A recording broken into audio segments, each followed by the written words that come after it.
Muito bom dia, Paraíba. Estamos começando agora mais um programa Tambaú Debate Especial.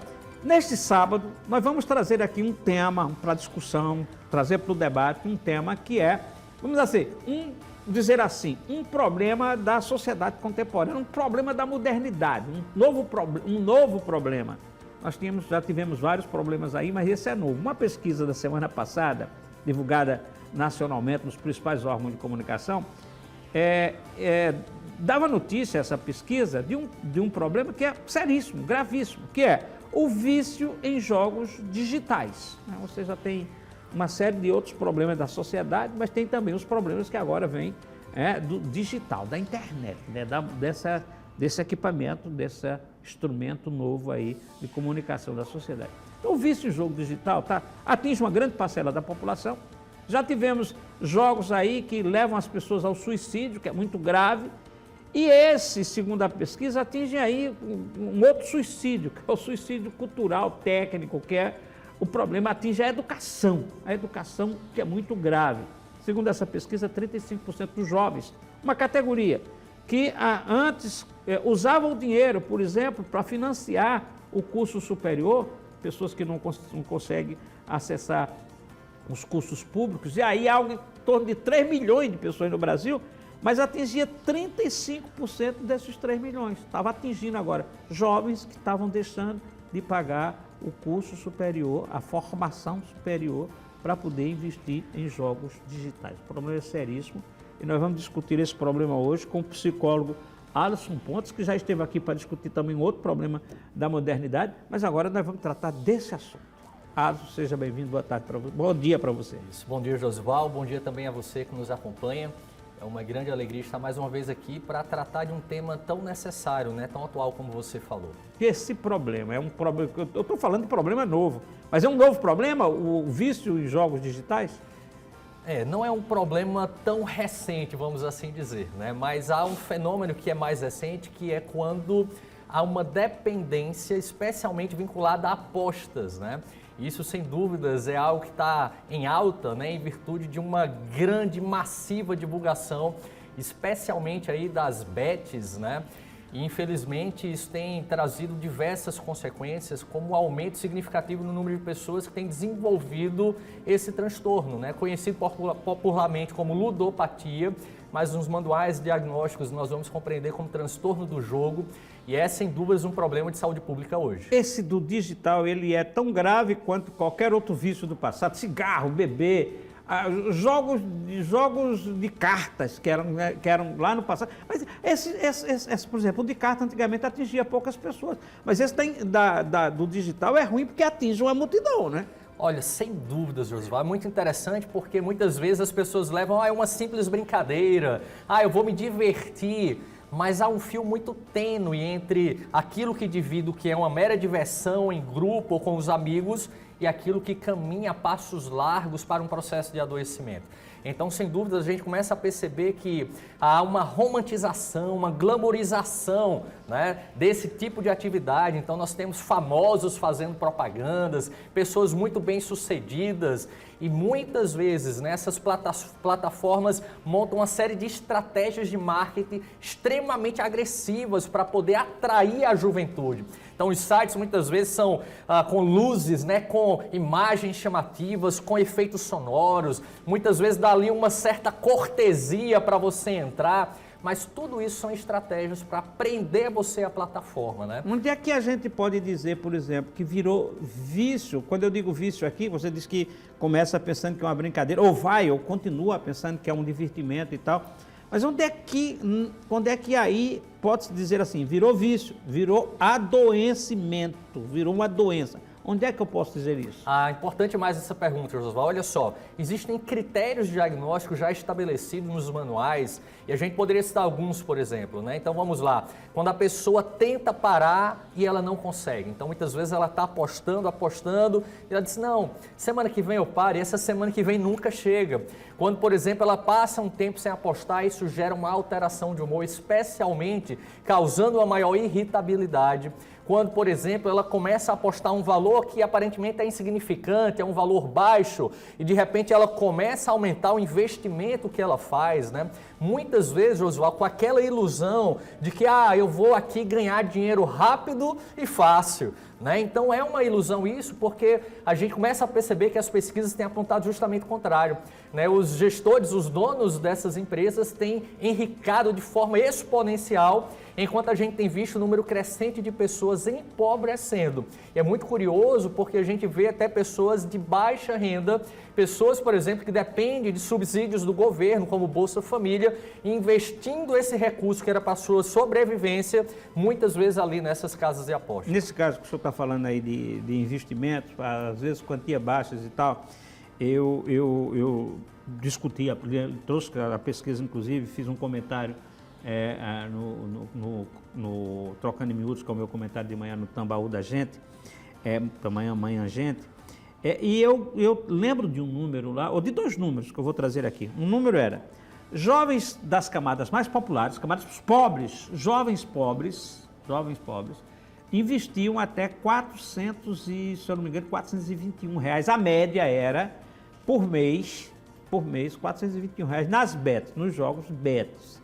Isso era o dinheiro que a pesquisa diz que deixavam, inclusive, de pagar, né, as apostas, né, e que os jovens, inclusive, um pouco das classes mais abastadas, chegavam a investir R$1.221, se eu não me engano, esse era o valor, R$1.200 a média, que deixava de pagar o curso superior praticamente todo. Esse valor, o menor, vamos aqui, que a gente está falando aqui provavelmente para camadas muito populares, esse investimento de 400, 300, 400, é realmente grave? Já pode dizer que é uma doença séria? Sem dúvidas, a gente pode fazer uma avaliação proporcionalmente falando. Olha só, se por exemplo eu tenho ali, né, uma renda familiar mensal de um salário mínimo, e eu invisto aí aproximadamente R$420, eu comprometi de maneira significativa a minha renda familiar. É muito interessante que isso vai trazer uma série de consequências, não apenas consequências a nível de saúde mental, e aqui eu posso descrever um pouco dessas consequências, mas vai também trazer consequências na saúde financeira da vida familiar, comprometendo o investimento, por exemplo, no ensino superior, comprometendo, por exemplo, até mesmo a compra ali de medicações, a feira do mês. Então a gente vê que esse investimento que é feito, que aparentemente R$400 é pouco, não é pouco não. Esse investimento tem destruído famílias, esse investimento tem comprometido o futuro de muitos jovens. Agora, veja bem, uma pergunta que eu quero fazer é o seguinte, não tem restrição nenhuma esse jogo, né? Vamos aqui, se eu comparar com o vício do cigarro, o vício do cigarro foi assim, foi muita decisão para restringir tudo, propaganda, uso, você não pode fumar em lugar fechado nenhum e tal. A bebida tem restrição na propaganda, não tem mais propaganda de dia, praticamente não tem mais propaganda de dia da bebida e tem outras restrições. Mas o jogo não tem. Por quê? Como é que a gente pode comparar isso? Olha, essa é uma pergunta muito interessante, Josualdo, porque talvez esse seja um dos nossos grandes desafios.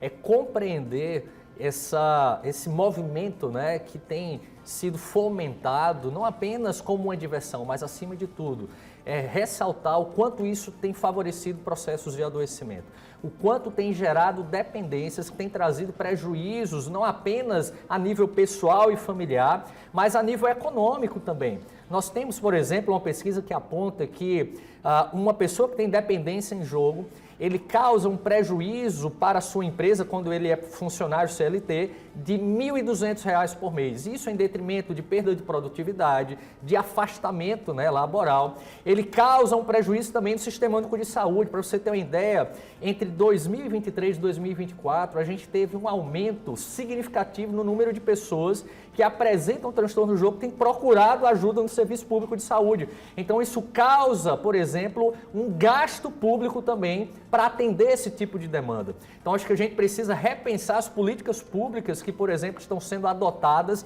para lidar com esse tipo de fenômeno moderno. Agora, deixa eu colocar um problema aqui. Veja bem, o senhor fala das pessoas que têm procurado os consultórios, né, procurar tratamento, que já tem um número efetivo. Eu lembro que na outra discussão que nós tivemos aqui, nós estávamos falando do vício, que era Tigrinho, são outros jogos assim que pega mais do ponto de vista individual, que estava causando uma onda de suicídio, lembro disso? Isso. Essas são pessoas que admitem o vício e acabam indo para o consultório, ou se não vão para o consultório, alguém leva, alguém discute o problema.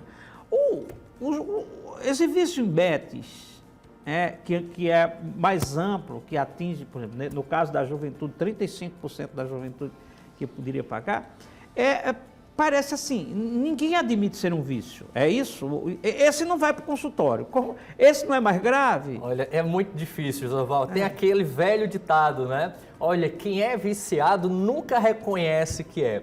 E realmente esse é um grave problema, e quando a gente fala de beta ainda é mais sutil, porque ele não apresenta um sintoma claro. Por exemplo, se eu tenho uma dependência do álcool, eu tenho ali sintomas que são visíveis. Se eu tenho uma dependência química de outras drogas, a mesma coisa. Mas quando a gente fala de dependência de beta, não há uma sintomatologia. É futebol, parece uma diversão. Parece uma diversão, parece uma brincadeira. Vamos dar um exemplo. Quando a gente pega a juventude que você trouxe, que hoje é talvez aí um dos públicos que são mais atingidos, a gente tem uma série de fatores sociais também envolvidos. A gente tem a pressão social que o grupo muitas vezes exerce, porque há ali uma série de amigos que também fazem apostas e há uma pressão para que aquela pessoa também se envolva.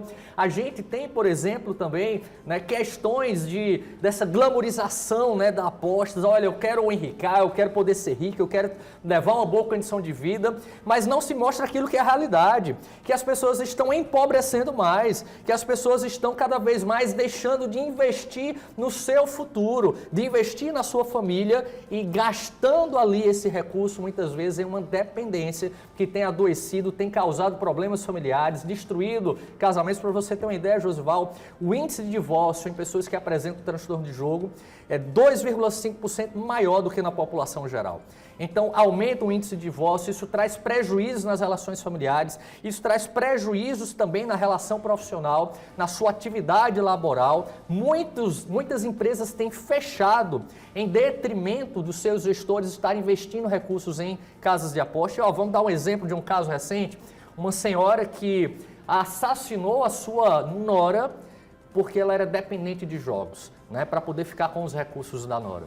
Olha que ponto chega, né? E você diz, mas isso é um caso aí, né, excepcional, mas quando há uma dependência, a pessoa passa a mentir, então ela mente para esconder o nível de envolvimento que ela tem com o jogo, ela passa muitas vezes a fazer empréstimos escondidos, em casos específicos ela passa até a roubar para poder manter a sua dependência. É igual, por exemplo, um dependente químico, porque quando a gente fala a nível neurológico, Josval, aciona o mesmo sistema de recompensa, seja no uso do crack, da cocaína, seja, por exemplo, numa dependência de jogos. É o mesmo sistema que aciona no nosso cérebro. Então as pessoas muitas vezes vão adotar comportamentos que jamais elas adotariam em sã consciência. Olha, o senhor tocou num ponto aqui que eu quero, vou chamar o bloco, vou chamar o intervalo, mas eu já quero anunciar aqui a discussão no início do segundo bloco. Veja, senhor, pessoas que pensam nos jogos como assim, um jogo vai garantir o meu futuro, ou então, o vício compromete o futuro. Pelo que eu entendi da pesquisa, o que estaria levando muitas vezes o jovem a essa dependência é o seguinte: antigamente se acreditava, era a convicção de que a única forma de você vencer na vida, de você ter uma vida melhor, é você indo para a educação. Quando você deixa de investir na educação, você está acreditando noutra coisa, que é a teoria, segundo eu entendi por alguns debatedores, essa teoria da prosperidade, que faz com que as pessoas almejem dinheiro, enriquecer com mais rapidez. Como é que é isso? Essa teoria da prosperidade também não é um pouco uma doença? Depois do intervalo, o senhor deve fazer esse debate com a gente aqui.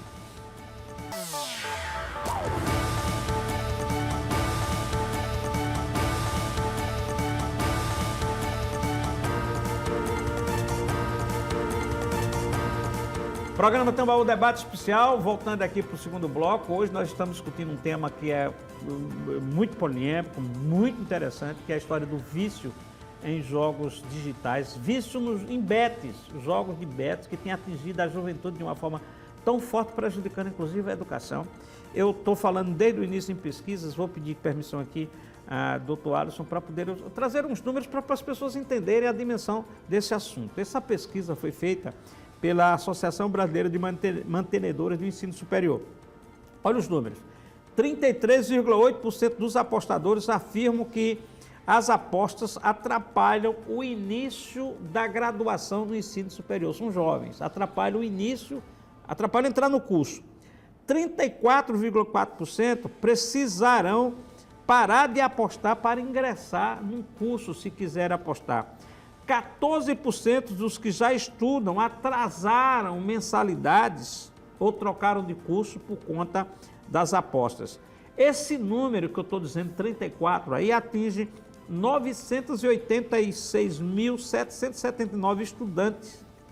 Isso aqui é um número, mais ou menos 35% aqui dos 3 milhões de pessoas da universidade.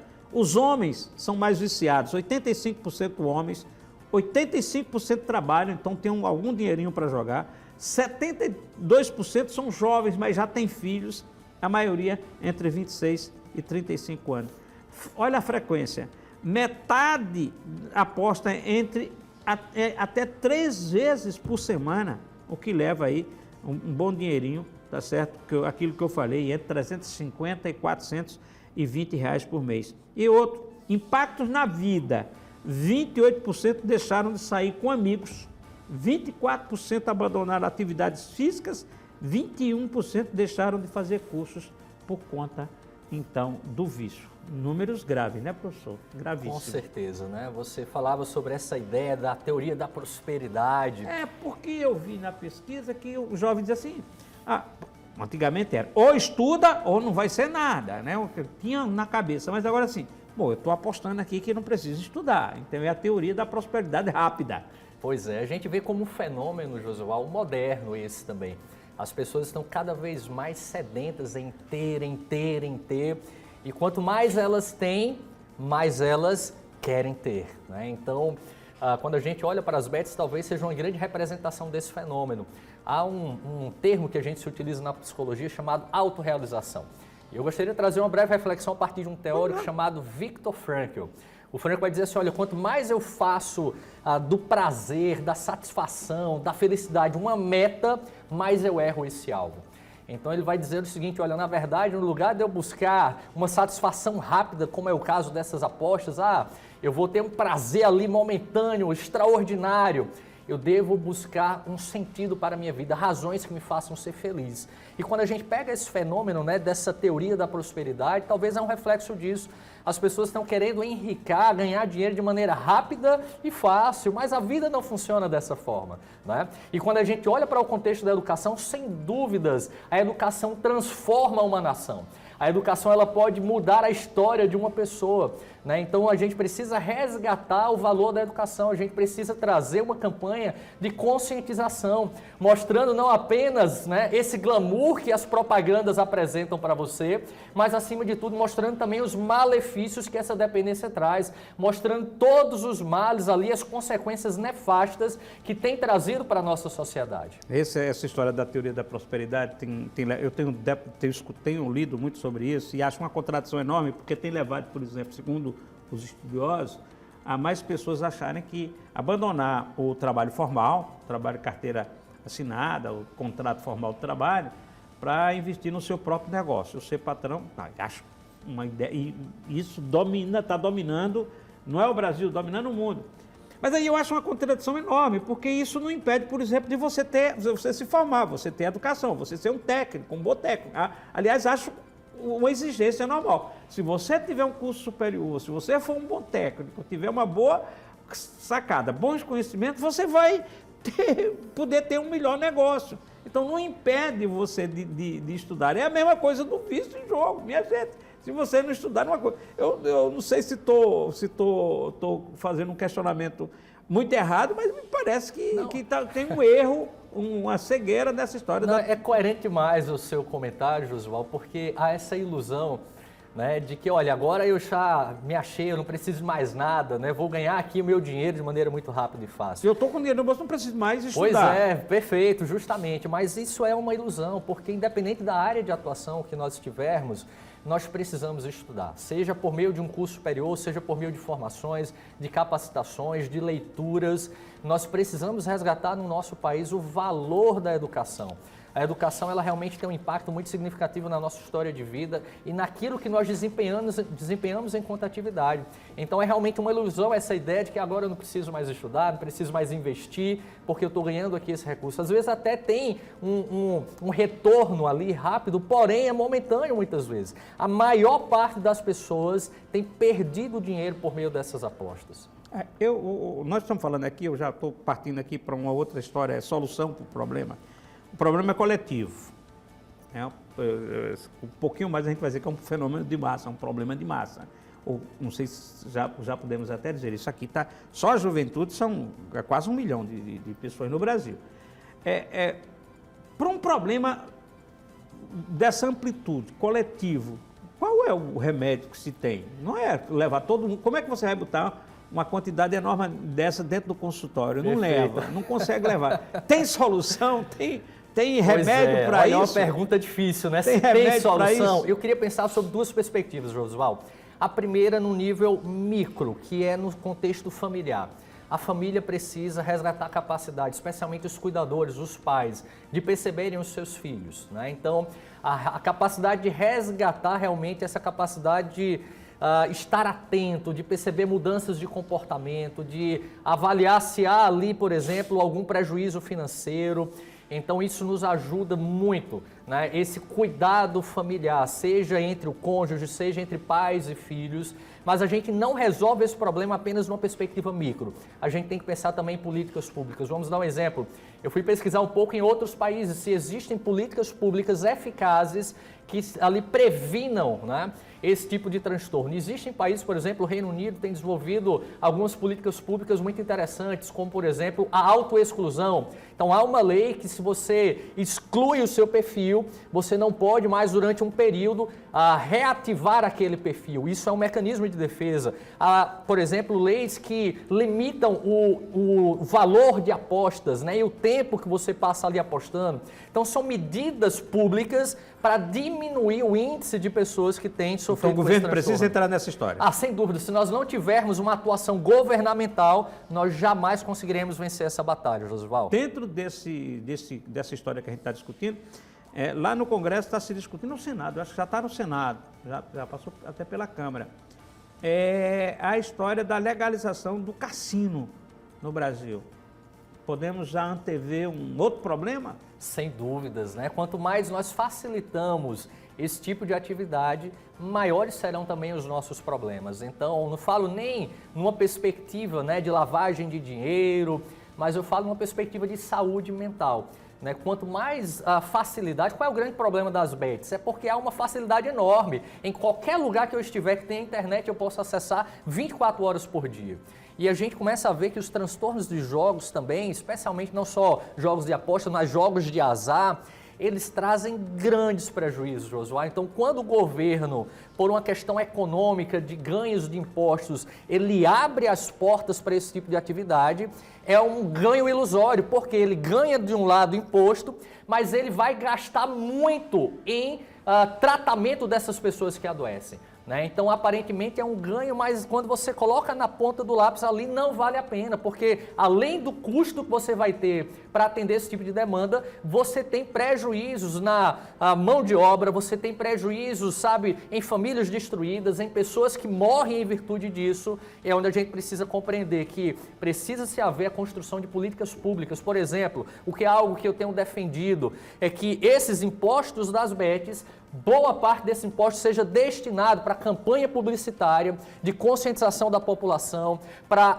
abertura de centros de acolhimento, para capacitação de profissionais do SUS. Então, o governo ele precisa também investir na prevenção e no tratamento dessas pessoas. E a gente pensando que tem outros jogos aqui do passado que diante desse aqui, é fichinha, vou usar até uma expressão do jogo, diante desse jogo, desse problema agora é fichinha, né? É fichinha. Professor, valeu o debate, muito obrigado por sua presença ao programa Tambaú Debate de hoje. Eu só fico aqui perplexo por entender que um problema dessa magnitude ainda você não consegue sentir nenhuma manifestação, nenhuma preocupação Quando eu digo poder, vou dizer governo, não vou dizer só o governo, mas eu vou dizer também do poder público, porque isso é um assunto também para deputado, para senador, tá certo? Isso é um assunto para todo mundo que poderia estar discutindo. E eu não sinto no Brasil nenhuma, mas nenhuma preocupação com o problema de tamanha magnitude. Obrigado pela sua presença aqui hoje. Eu que agradeço, né? Agradeço também a oportunidade e lhe parabenizar, Josival, por trazer esse tema, que esse programa possa chegar às autoridades, né, para que medidas sejam adotadas também. Muito obrigado pela oportunidade. E muito obrigado a você pela audiência ao programa Tambaú Debate deste sábado. Tentamos aqui contribuir com um assunto que não está aí na imprensa no dia a dia, mas que é extremamente importante para você que está em casa nesse momento. E, claro, porque eu tenho certeza que esse assunto está batendo aí na casa de muita gente. Obrigado a você, bom fim de semana. No próximo sábado estaremos novamente aqui com mais um Tambaú Debate Especial. Até lá.